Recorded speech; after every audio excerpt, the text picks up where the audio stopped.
भोपाल मध्य प्रदेश के मुख्यमंत्री मोहन यादव ने कहा, आपातकाल दिवस एक काला धब्बा है, गणतंत्र के मुंह पर तमाचा है। कांग्रेस ने 1975 में 25-26 जून की रात को आज ही के दिन आपातकाल का ये कलंक लगाया था।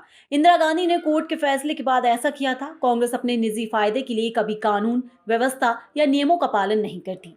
आज ग्वालियर में कांग्रेस के साथी बाबा साहब अम्बेडकर के लिए घड़ियाली आंसू बहा रहे हैं। बेहतर होगा कि वे कांग्रेस के पिछले पापों के लिए माफी मांगे। पर तमाचा कांग्रेस ने आज ही के दिन 1975 में 25 और 26 की रात ये जो कलंक लगाया था, इंदिरा गांधी जी ने अपने चुनाव हारने के बाद कोर्ट के द्वारा दिए गए निर्णय के परिप्रेक्ष्य में, चूंकि कोर्ट ने उनके चुनाव का योग्य बताते हुए राजनारायण जी को विजय श्री देने का निर्णय सुनाया था। लेकिन जैसा कि होता आया, कांग्रेस हमेशा अपने व्यक्तिगत स्वार्थ के लिए कानून, संविधान, व्यवस्था, किसी नियम को नहीं पालन करती है। और अंबेडकर जी के लिए आज ग्वालियर में कांग्रेस के मित्र घड़ियाली आंसू बहा रहे हैं। वो बेहतर होगा कि उपवास में याद करें कि अंबेडकर जी को जीते जी उनने कितना त्रास दिया है। अंबेडकर जी को जीते जी जिस संविधान निर्माता ने संविधान बनाया, उसको उस निर्वाचन की प्रक्रिया से उस पार्लियामेंट में भी नहीं जाने देने का पाप अगर किसी के सिर पे है तो कांग्रेस के सिर पे है। कांग्रेस ने उनको एक भी चुनाव जीतने नहीं दिया।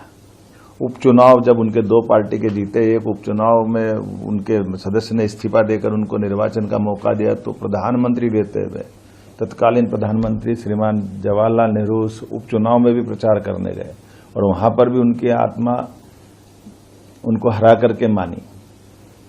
दुर्भाग्य के साथ कहना पड़ेगा, और जीते जी उनको जितना कष्ट दिया, मरने के बाद भी, उनके शरीर छूटने के बाद, एक ऐसे महान अंबेडकर जी जिनने अपने जीवन के सभी पक्षों से समता आधारित समाज, संविधान, कितना योगदान दिया है, लेकिन उनको देहावसान के बाद दिल्ली में उनके अंतिम संस्कार का भी मौका नहीं दिया है।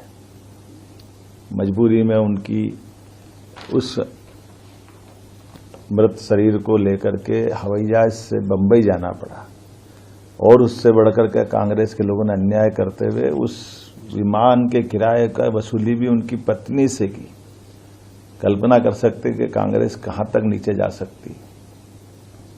जीते जी उनको काम नहीं करने देती है, जीते जी उनके कष्ट बढ़ाती है, हारने के मजबूर करती है, शरीर छूटने के बाद जलाने का मौका नहीं देती है। जिस विमान से ले जाते हैं उस विमान का किराया उनकी पत्नी से वसूल करती है। तो आज का दिन अच्छा है, ग्वालियर में कांग्रेसी मित्र उपवास कर रहे हैं। बेहतर होगा कि वो अपने उस कांग्रेस के अतीत के पापों की क्षमा प्रार्थना करें।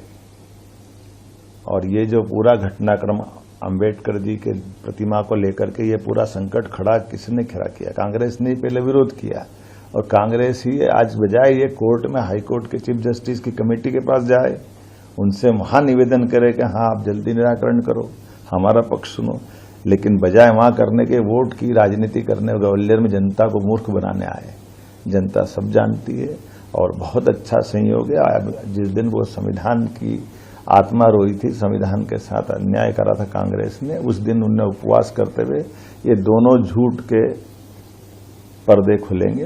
अंबेडकर जी के साथ उनके द्वारा किया गया अन्याय, और संविधान के साथ, संविधान में संशोधन 42वां और 39वां, जिसके आधार पर इंदिरा गांधी जी ने अपने आप को प्रधानमंत्री पद को सभी न्यायालयीन कार्रवाई से ऊपर मान लिया था। ऐसा तो कभी हुआ ही नहीं, जिसको सहायोग कमीशन ने बाद में सिद्ध किया कि हाँ ये गलत हुआ है 1978 में, कि आपातकाल भी गलत था और ये संविधान का संशोधन ही गलत है।